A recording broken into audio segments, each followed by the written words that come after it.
So, let's see some string functions in action. In the first example, we declare a fruit variable and we assign the value of bananas. Then, we're going to produce a formatted output using printf to display the contents of the fruit variable and its length using the length function. And we see that bananas has 7 characters. In order to print the first character in the fruit variable, I will use the 0 index. To print the second character, I will use index 1. And to print the seventh and the last character, I will use index 6, or the length of the fruit minus 1. Remember from the theory, we said that strings are immutable, so changes in a string are not allowed. So if I try to assign the letter J in the 0th position of the fruit variable, I will get an error. So if I want to change a part of a string, I have to declare a new variable with the required change. So if I want to produce the word bananas, I should concatenate the letter J and a part of the bananas string. So in order to get the ananas, I should slice from the position 1 until the end of the string. So let's see some slicing examples. Remember, the first number is the starting index and the second number is the ending, but not including index. So fruit 2 slice 4 will give me na. Fruit, nothing in the starting and 3 in the ending will give me ban. Fruit, 3 in the starting and nothing in the ending will give me the end of the word nanas.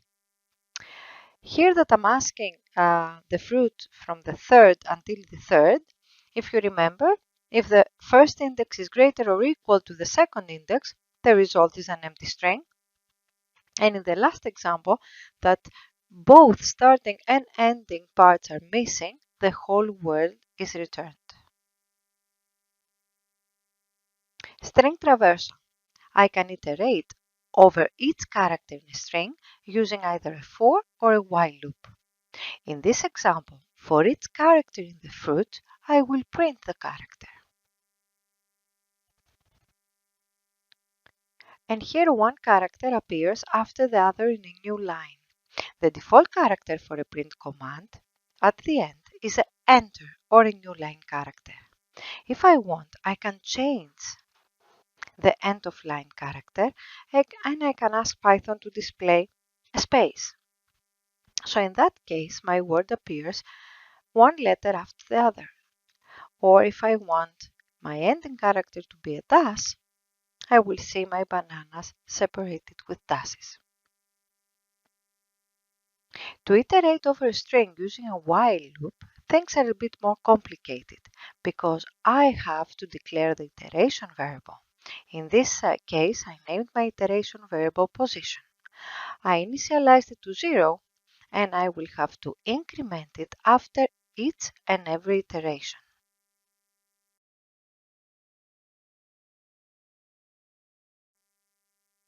Searching in strings. I can search in strings using the in condition. So for example, I want to ask the user to give me a letter and I will look in the string if that letter exists in my fruit. So if the user types B, the result is bananas contains letter B. And if the user types K, the result is bananas does not contain letter K, because the if letter in fruit will give me a false if the letter I'm looking for is not in the fruit and true if it is. But if I want to search, not to find only if a letter or a character exists, but how many occurrences of that letter or character exist in the string, I can use a for loop and then I can compare each and every character with the character that I'm searching for. Every time I find an occurrence of this character, I can increment that counter.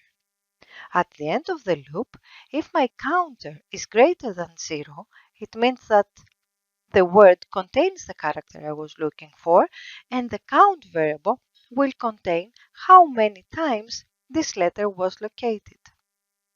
So if I run again and I will type A, I see that bananas contains letter A 3 times, and if I type S, it will tell me that bananas contains letter S only 1 time. Of course, there is an easier way to count occurrences, and this is the count function. The count function will give me the number of times that the search pattern appears in my string, which is faster, of course, than writing all the code that we wrote before. Comparing strings. Is bananas using capital letters equal to bananas using lowercase letters? I think no. And what if we convert everything to lowercase in order to compare them? Remember, uppercase letters come before lowercase letters. So let's run the script. In an exact comparison, bananas are not the same as bananas in lowercase. And bananas is actually smaller than bananas. Remember, uppercase letters come before in a short order than lowercase letters. But if we convert the uppercase bananas to lowercase and the other fruit again in lowercase letters, then we see that in a converted comparison, the uppercase bananas is the same as lowercase bananas.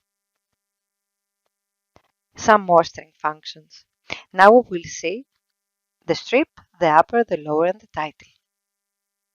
If I try to find the length of this sentence, it's going to tell me that it's 118 characters.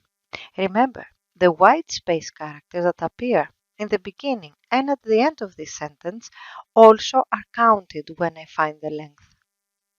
But if I strip the sentence, which means I remove the white space characters before and after, and then I ask Python to give me the length, it's going to tell me that it has 109 characters.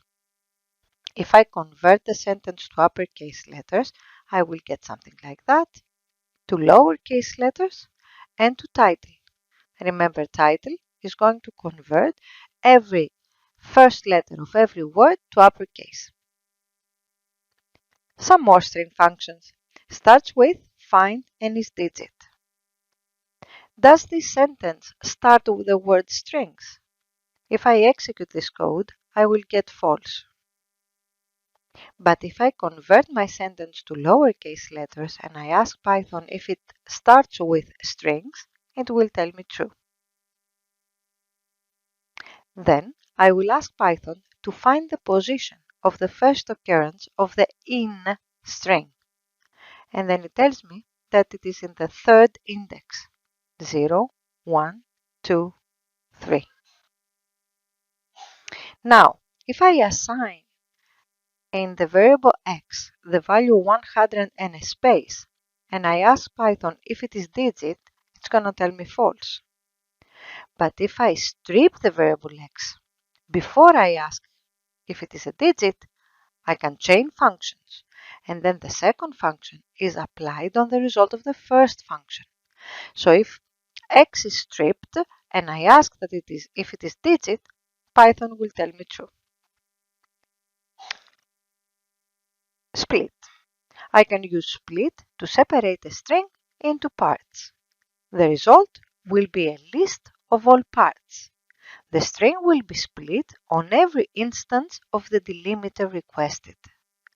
So here I'm requesting the delimiter to be a space.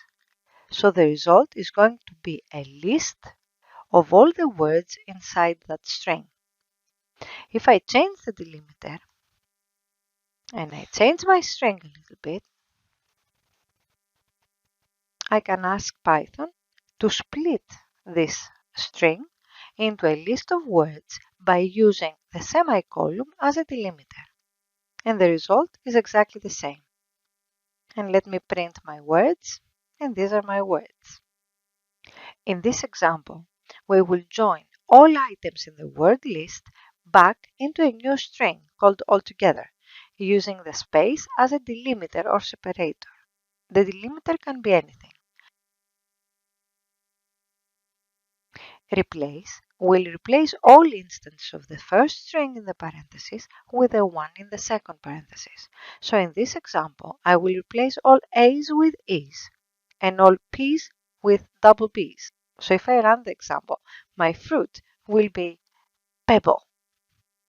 In this example, I'm performing an advanced search. I don't want to find only the position of the first A or how many A's exist in my sentence, but I want to find the location of all A's in the sentence.